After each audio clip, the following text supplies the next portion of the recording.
Mukhang buenas na naman si Dudong. Grabe yung titig.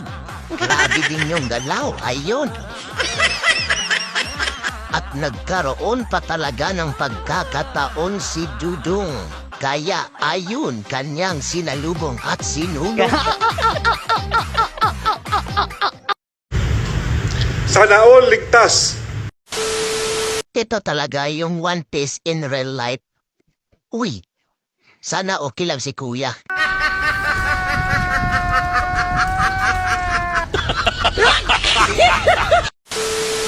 Itong si Manang masyadong assuming.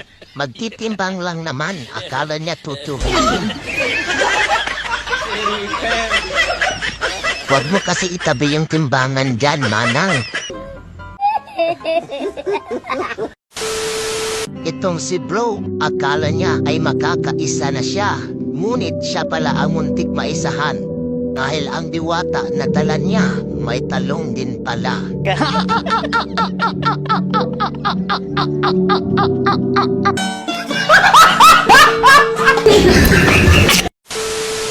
Tingnan muna kasi ang paligid, Manong, bago ka gumiling. Ayan tuloy nakita ka ni Ining. Ang galing, ang galing. Ito yung tinapay sa ibang bansa, sobrang lambot, versus tinapay dito sa Pinas. O diba, ang tigas, may tinapay ka na, may bato ka pa. Sorry. Itong si Kuya hindi mo alam kung kulang sa tulog o may galit.